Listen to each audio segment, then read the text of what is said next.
mimi nilikuwa nafikiri umempata mwanaume mwingine. Sifa, mlango ulioingilia kuja hapa ndio mlango ambao unaenda kutoka hapa. Ugasanga umuntu ari nkaha arakubwiye ngo ari Butare, akakubwira ngo ntabwo bikunze, byagenze gutya na gutya, mbese utuntu two kubeshya, utuntu twica communication. Imana yahaye abantu ubwenge bagera ku rwego rwo gukora telefone ngo zidufashe akazi mu miryango yacu, mu nshuti, ariko abandi mbese Satani yahise nawe ayikoresha, ayigira igikoresho cyihuse cyane, bayikoreraho amanyanga, bayikoreraho ubwesukoro, barabeshya cyane cyane. Nyaboneka mwubahe telefone zavuye mu bwenge bw'umuntu, ubwenge bwaturutse ku Mana ubwo yaremwaga. Ikintu cyitwa communication cyubahwe, gikoreshwe neza, ntuzabeshye, ntuzakore ikintu icyo ari cyo cyose. Bibaye byiza rwose twakubaha iki gikoresho kuko kidufitiye akamaro. Yangane si bibaho. Sorry. Yangane, sorry.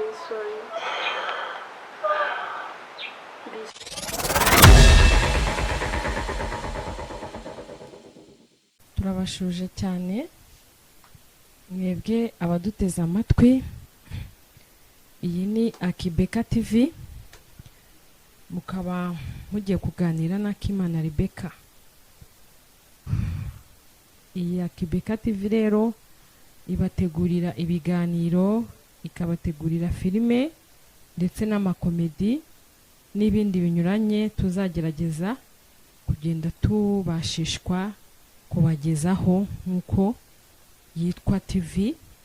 Ibaho ibintu byinshi bitandukanye bitewe n'icyifuzo cyangwa se n'umugambi wa nyiri iyo TV. Rero nyiri TV yahisemo ko TV yacu izajya igaragaraho ibikorwa bitandukanye bitewe n'uko bagiye babitegura. Murabibona, mugenda mubibona, hacaho komedi, hacaho filime, hacaho ibiganiro, haba ibiganiro byo guhumurizanya, ibiganiro byo kubaka, mwagiye mubibona, ndetse n'ijambo ry'Imana kuko turi abakristo. Ni byiza kugendera mu muco wa gikristo, ndetse n'ibyo tugerageza kubacishirizaho byose ntabwo biba ari ukwishimisha, ntabwo aba ari imikino, ahubwo nyamuneka mujye mudukurikira munasharinga ibyacu, ariko mukuramo n'inyigisho ndetse n'impanuro. Hariho ubwo umuntu aba afite igitekerezo cyangwa se inama, ukayibonamo ubwenge, ukumva icyo kintu ukibwiye abantu barenze umwe, nabo bagira icyo bagikuramo. Tujya tubona rero ibintu byinshi byo kwishimisha, ariko ibyacu byo haba harimo yego kwishima, ariko inkuru yacu nyamukuru cyangwa se icyifuzo cyacu ni uguhugurana, ni ukwigishanya. Rero hano mubonamo amakomedi agiye atandukanye, ariko ugiye uyireba neza ibirimo inyigisho, ibirimo isomo. Ikintu runaka kikosa kibaye ntuzagikore, ikintu runaka kikosa ubonyemo ukakibona ahandi ntuzatinye kubakosora, bitewe n'iki n'inyigisho nawe wagiye ukura mu bintu byinshi wabonye. Hari abantu benshi bareba amafilime ari ukubura, mbese nka relax, kwishimisha, bamwe bakuramo n'imico mibi n'ingeso mbi, ariko nyamara ndahamya neza ko umubare mwinshi ku ijana usohora amafilime cyangwa se ukina amafilime baba bagamije kubereka inkuru yaba yarabayeho kera, cyangwa se inkuru itaranabayeho ari igitekerezo cy'umuntu, ariko yabyaza inkuru yaba yarabaye wenda nk'uko banatazi. Erega hari ukuntu umuntu ategura nk'igitekerezo kandi nta n'ahantu azi cyabaye, ariko ku bantu benshi buzuye isi, ku bantu 1000 cyangwa 100 bagukurikiye, icyo kintu kikaba cyarabayeho nka nosiyo, cyangwa se niyo nkuru 100% ikaba yarabaye. ni ukuvuga ngo umuntu agira igitekerezo atekereza, ariko kuko turi abantu utekereza ibintu bishobora no kubaho nubwo waba utazi aho byabereye. rero nkaba nabifurizaga kudukurikira, ariko munakura inyigisho cyangwa se ibyo mubonye bivuye kuri Akibeka TV bikagira icyo bibasigira kuri mwebwe, kuri wowe ubwawe udukurikiye, ndetse no ku muryango wawe, kuzamura no ku gihugu cyacu. Ubu rero twagiye twibanda cyane kuri filime yitwa My Value Forever. My Value Forever ni igitekerezo cyatekerejwe, ni inkuru yahimbwe igategurwa ndetse ikanandikwa n'umudamu witwa Kimana Rebecca. Hanyuma icyo gutegurwa kose mwarabibonye ko cyagezweho mu bikorwa, irakinwa. Nubwo yagiye ikinwa mu buryo bugiye butandukanye, byagiye biterwa n'uko ubushobozi bwanganaga. Murabizi ko umwana aravuka agakambakamba, akazagenda, akazakura. Natwe nibwo buryo twatangiyemo rero buhoro buhoro. Rero filime yacu My Value Forever ni igitekerezo twagize dutekereje ku bintu byabagaho kera. Ni igitekerezo cyabayeho ku bintu byabagaho kera. Kera nta telefone zabagaho, nta communication ihagije yabaga ihari. Kwabaga ari ukuzandika inzandiko, ukazandikira umuntu bari wikazatinda kumugeraho cyangwa se ntimugereho. Kwari ukuzategereza igihe uzabonera agatike ukazajya kureba umuntu wawe. Kera nta telefone zabagaho, communication yabaga iri hasi cyane. Rero biratekerezwa, ntekereza ukuntu kose ngiye mbikura ku nkuru twajyaga twumva batuganira kera. Abantu barahunze bajya mu bihugu bitandukanye, barabyara, mbese ukagenda ukurura ukimagina, ukagenda ukuramo inkuru cyangwa se ibitekerezo byazagirira abantu akamaro. Rero hano natekereje ku musore n'inkumi bakundanye, ariko cyane cyane nshyiramo n'ikintu bita communication. Noneho umuhungu n'umukobwa barakundana neza, bagera ku gihe cyo kubana. Bageze ku gihe cyo kubana, murabyumva, abantu iyo bageze igihe cyo kubana baratumira imiryango. Umukobwa yaturukaga muri Tanzania, nawe n'umunyarwandakazi wahunze, bahungira Tanzania, niho nabo bo bavukiye. Nkuko Devo nawe ababyeyi bahungiye muri Kenya, akaba ariho bamubyarira. Ageze iwabo rero asanga mama we ararwaye, ararembye. Nawe ntibabonye uko bamutuma ngo bamumenyeshe. Murabizi ko kera hari naho wageraga bakakubwira ngo kanaka yarapfuye, aba naba ntibakibaho, ibi nibi byagenze gutya, ukumva ni inkuru nshyashya, umubabaro ukakwica. We rero yaragiye agera yasanga mama we ararwaye, ararembye. Hanyuma biba ngombwa ko ajya kumurwaza, bamarana iminsi, aza no kwitaba Imana. Wa mukobwa rero aba ntagishoboye gusubira muri ako kanya ku mukunzi we ngo bakore ubukwe, atindaho mu miryango yiwe, ku bavandimwe barumuna be, abitaho kugira ngo bashire agahinda n'umubabaro, azabone uko abasiga akajya kubana n'uwo yakunze akaramata. Mu by'ukuri birababaje kugira ngo ubure uwawe, umufiance wawe, inshuti zawe mwari muri kumwe ntizibimenye ngo zize zigufate mu mugongo. Icyo cyari iki? Yari communication yari nkeya muri icyo gihe. Hanyuma hashize igihe, Sifa aza kuzasubira muri Kenya ku mukunzi we, yumva amaze gushira intimba, abavandimwe be amaze kubashyira ku murongo. Hanyuma agezeyo ntabwo yahasanze inkuru nziza. Agezeyo ntabwo byamugendekeye neza. Reka tuberekemo gatoya ukuntu agezeyo byamugendekeye hagati ya David ndetse na Sifa mu rugo rwabo.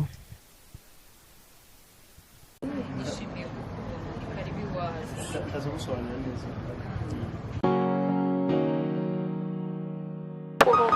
umwicanyi, uri umugome. Nta mituweli noneho nta n'amafaranga dufite. Gusa urashobora kumviza wenyine koko? Nta kibazo. Kubera yuko uko byagenda kose ntabwo shingwe yaba arwaye ubonere ko bamugize kwa muganga. Ubundi ngo ndazageza hano hafi y'akagari. Ndangira hariho rero ndaje gufata. Sorry. Nta kibazo.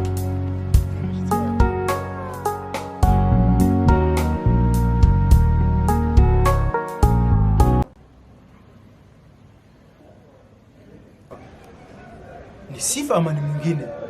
Umefikaje hapa wewe Sifa? Devu, nimefika. Nani kakuelekeza? Nakuja kuangalia wewe. Wewe kuangalia mimi? Yes, si uko fiancé wangu. Kumbe. Sikuwa najua. Ama niko naota. Ni Sifa. Nani kakuelekeza hapa? Mwenyewe unajua. Nani kakuelekeza hapa? Umenishtukiza kweli? Wanajua hapa lakini unavijua na wewe. Lakini Sifa, niambize ukweli.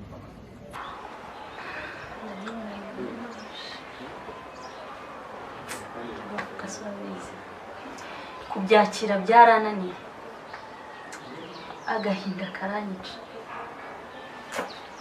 Nabaye nkigera muri Kenya. Igihe ngiye kwa fiancé.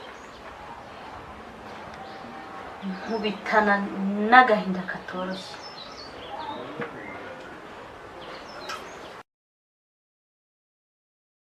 Mimi mchumba wako? Ni kweli. Lakini Sifa, niambize ukweli. Kwa nini ulinisaliti? Niye sheri wangu. Wewe ulinisaliti. Umefanya nini? Sifa, uliumiza moyo wangu huu kiasi ambacho mtu mwingine hawezi kuelewa. Uliniumiza sana Sifa. Hapana David. Ujui aliyonifikia. Ungejua ukuniambia hivyo. Sifa, ningejua kwamba wewe hukunipenda, nisingepoteza muda wangu upon you. Unajua? Tena si mimi sitaki kusikiliza lolote kutoka kwako. Unajua? Dave. Hivi sasa Ningekuwa sikupendi. Ningekuwa sijakuja hapa. Sifa. Sasa kwa mapenzi yangu mimi nakuja hapa. Sifa. Mimi jinsi nakuwa kwa moyo wangu. Lakini nimeumia sana. Sifa. Kushinda wewe. Sifa. Lakini kizuri ni hiki. Ni kwamba maumivu yako kuna mwingine ambaye alikuja kabisa akayafuta. Hivi sasa nimpata mke mwingine ambaye alinituliza roho yangu. Nasema? Ni mke wangu. Nina mke kipenzi. Nini naota ama? Ni hivyo. Ndabyumva cyane.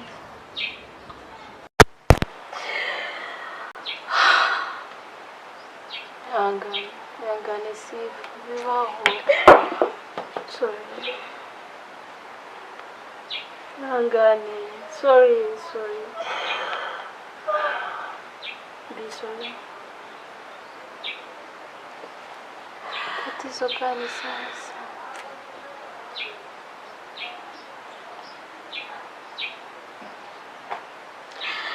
Aragiye. Sanga. Wari sheri wanjye. Yashatse undi mugore. Ni hivyo. Tena mbali na hapo. Sitaki kusikiliza kitu kingine kutoka kwako. Unasikia?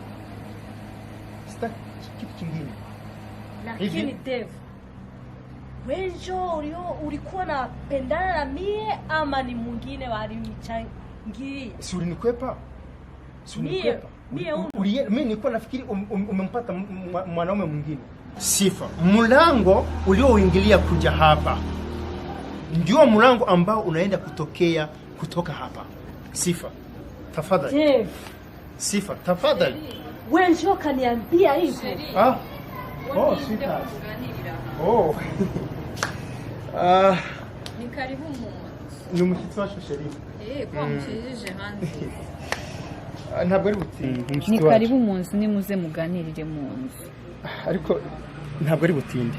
Yamwe ko atari butinde. Niyo mpamvu twaganira hano hanze. Witwa ndese. Yitwa Sifa. Nishimiye kukubona. Ni karibu iwacu. Tazo gusobanura neza. Ahubwo nanjye Wihuse. ngiye kumuherekeza. Ntabwo ari butinde. Nese wasi tukajyana. Oya, urabona ko bimeze ntabwo ndi butuka ngo.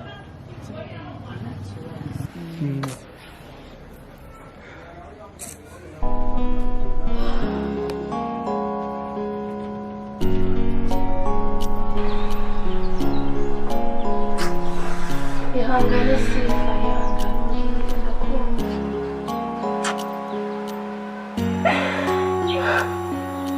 Ndabyumva Sifa, warababaye cyane bitangaje. Urabikura biza.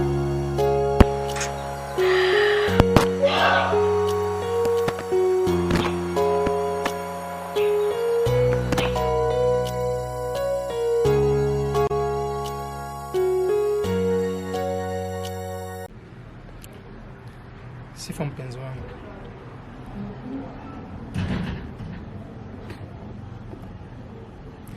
Kuna wakati ambapo nakuangalia nikakosa la kusema kutokana na uzuri wako. Sifa. Nakupenda sana. Nakupenda pia Dave.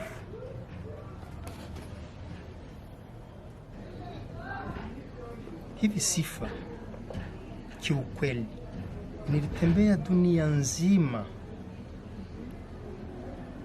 mashariki, magharibi, kusini na kaskazini. Sijawahi kumpata mwanamke mrembo Kweli Dave. kama Sifa.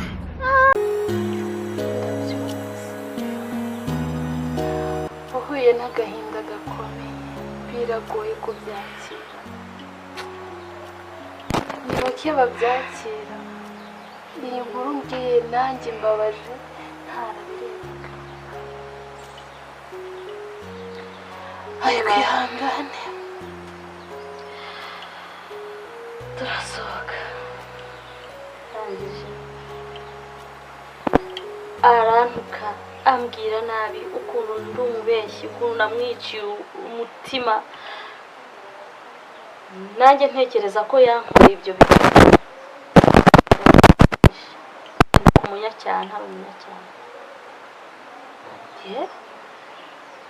Umutima waranshenguye bitewe n'ukuntu n'amagambo yambwiye n'ukuntu yantutse. Agahinda karanyishe.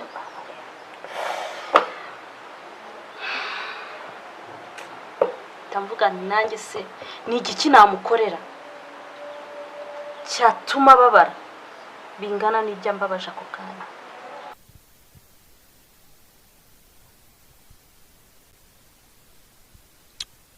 Murabibonye rero ukuntu byagenze.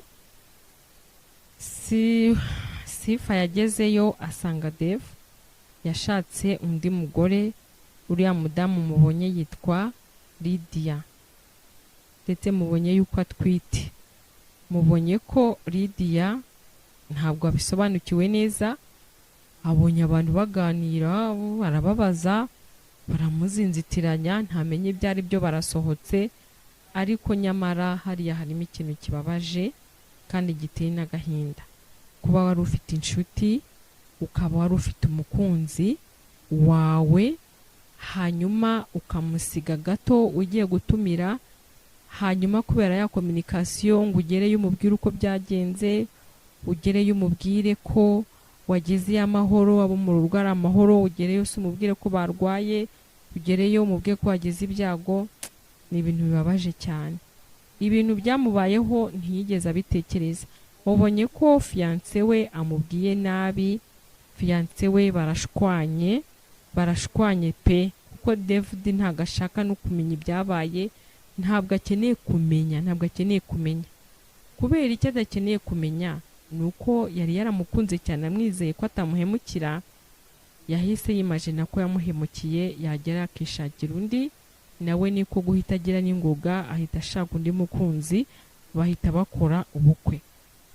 Mu by'ukuri Dave uruhande rumwe nta wamugaya ngo uvuge ngo ategereze. Ese wategereza igihe kingana iki? Ese wategereza ubundi ufite nkuru ki, ufite makuru ki aguha imbaraga zo gukomeza gutegereza umuntu igihe cy'umwaka cyangwa se 2? Ntabwo tuzi igihe yategereje uko kingana. Ndetse na Sifa se we yari kubigenza ate mu gihe ageze mu rugo agasanga umubyeyi we ararwaye ararembye?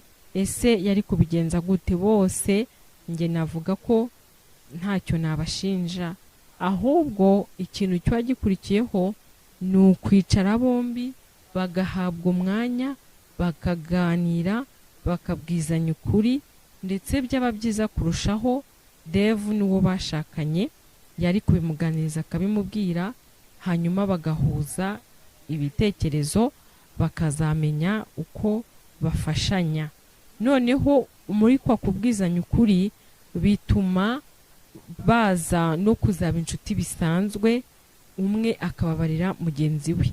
Ariko kubera umujinya Dave afite ntabwo uwo mwanya Sifa yawuhawe, hanyuma bimwongerera umujinya kurushaho, ahita ateranya agahinda yakuye iwabo ko kubura umubyeyi, aba ahise agira umujinya.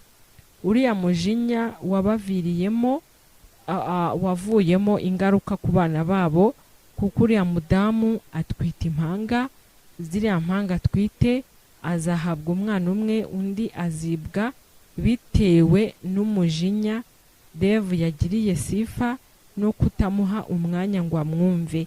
Nababwenga ibintu byose dushyira kuri Akibeka TV bijye bibaberamo isomo. Ujye uha umwanya inshuti yawe, umutega amatwi umwumve. Niba habayeho ikosa, niba habayeho ikintu runaka bikaba ngombwa ko agushaka, ujye umuha umwanya. Naho waba we warakoze decision ukaba ufite indi nshuti cyangwa se undi mukunzi, jya ubanza umuhereze umwanya, umuhe time, umwumve. Bizaba byiza kurushaho, kuko Dave yihutiye kutamuha umwanya n'umujinya, ariko nawe byamuviriyemo kubura umwana we. Nubwo kera ashobora kuzamubona, kuko mwaragiye mubibona uko filime yagiye itangira. Umuntu ubasha kugenekereza yabona ko hari igihe kizagera akamubona, kimwe n'uko atanamubona. Nta wamenya, kwari ukugira ngo tujye tuganiramo hagati muri iyi filime yacu My Value Forever, dushimira n'Imana ko yaduhaye communication, yaduhaye mbese ubwenge, cyane cyane Imana yaduhaye ubwenge bivuye kuri rya jambo Imana ijya kurema umuntu yaravuze ngo tureme umuntu mu ishusho yacu, tureme umuntu ase natwe. Imana yaremye umuntu imuha ubwenge. Imana ni nyabwenge, Imana yuzuye ubwenge bwinshi. Natwe rero dufite ubwenge. Umuntu aho yagiye ava mugenda mubona histoire ukuntu bigiye bizamuka, history y'isi kugeza uyu munsi bikwereka ko umuntu afite ubwenge. Umuntu afitanye communication n'Imana, afitanye isano n'Imana. Uyu munsi wa none dufite telefone, turakoresha telefone. Waba ufite telefone gatushi, waba ufite telefone touch, yaba ari iPad, waba ufite computer, icyo cyose ni itumanaho. Ushobora gukoresha internet, ushobora gukoresha amayinite yawe ugahamagara inshuti. Ubu ngubu mubona yuko abantu banakundana muri Canada, muri Amerika, ku isi yose, igihugu cyose waba urimo, ntago waburana n'umukunzi wawe burundu. Naho bakwiba telefone, naho yapfa, naho wakena ukabura telefone, ntiwaburana y'umuturanyi, ntiwaburana y'undi muntu mu nzu mu rugo, ku buryo umuntu wawe, inshuti yawe kubura, ku buryo aho ugiye wahagirira ikibazo ugahita ukumenyesha, byaba ngombwa akahagusanga, cyangwa se byaba ari ubutabazi akagutabara.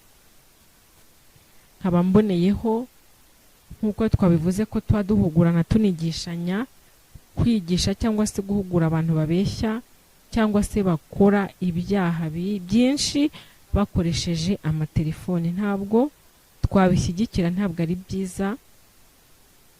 Ugasanga umuntu ari nkaha arakubwiye ngo ari i Butare, akakubwira ngo ntabwo bikunze, byagenze gutya na gutya. Mbese utuntu two kubeshya, utuntu twica kominikasiyo. Imana yahaye abantu ubwenge bagera ku rwego rwo gukora telefone ngo zidufashe akazi mu miryango yacu, mu nshuti, ariko abandi mbese Satani yahise nawe ayikoresha, ayigira igikoresho cyihuse cyane, bayikoreraho amanyanga, bayikoreraho ubwesikoro, barabeshya cyane cyane. Nyaboneka mwubahe telefone zavuye mu bwenge bw'umuntu, ubwenge bwaturutse ku Mana ubwo yaremwaga. Ikintu cyitwa kominikasiyo cyubahwe, gikoreshwe neza, ntuzabeshye, ntuzakore ikintu icyo ari cyo cyose. Bibaye byiza rwose twakubaha iki gikoresho kuko kidufitiye akamaro. Hanyuma rero ikindi ni uguha umwanya inshuti yawe mu gihe habayeho ikibazo runaka, ukamutega amatwi, ukamwumva, kugira ngo bitazakuviramo ingaruka, kugira ngo bitazabaho inkurikizi, haba kuwo muzamubana icyo gihe, cyangwa se kuwo muzamutandukanye, cyangwa se ku bana uzabyara. Iyi ni My Value Forever turi kuvugaho. Tuvuzeho agace gatoya kugira ngo tugakuremo inyigisho, kugira ngo tugahereze umwanya tukumve. Tuzagenda dukomeza kurushaho kuyiganiraho, tuzagenda dukora inshamake ku makomedi no ku bindi byinshi tuzajya tuba dufite. Tuzajya tubazanya n'abakinnyi bacu, tudisikasinge cyangwa se dukore debate kuri iyi filime yacu. Mugende mureba uburyo ki twebwe iyo twicaye dufashe umwanya, ntabwo aba ari ukwishimisha, ntabwo ari ukwishimisha, nubwo tunishima iyo uri kumwe na mugenzi wawe murebana mugaseka, ukibaza ukuntu uri kubwira umuntu ko umukunda kandi ntibyanashoboka, ntiwanamukunda. Kugira ngo tubigishe, ni ukuri mujye mubiha umwanya, mujye mubibona ko ari ibintu by'agaciro. Umuntu yigisha umuntu ku buryo bwinshi butandukanye. Niba watinyuka kubwira umuntu mutabana, mwahujwe n'akazi, ugahita umubeshyera ikintu weho wagize ucyana gutya, kuko actinga ni ikintu gikomeye.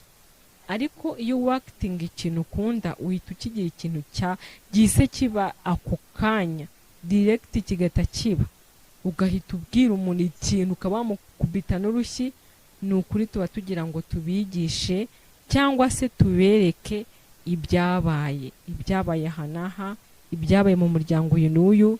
Dushobora gusubiramo inkuru ya nyayo 100% yabayeho, ndetse dushobora no gukora inkuru y'impimbano. Iyi nkuru My Value Forever rero ni impimbano, nta hantu na hamwe yigeze iba, ahubwo ni igitekerezo twagize tubitewe na kominikasiyo.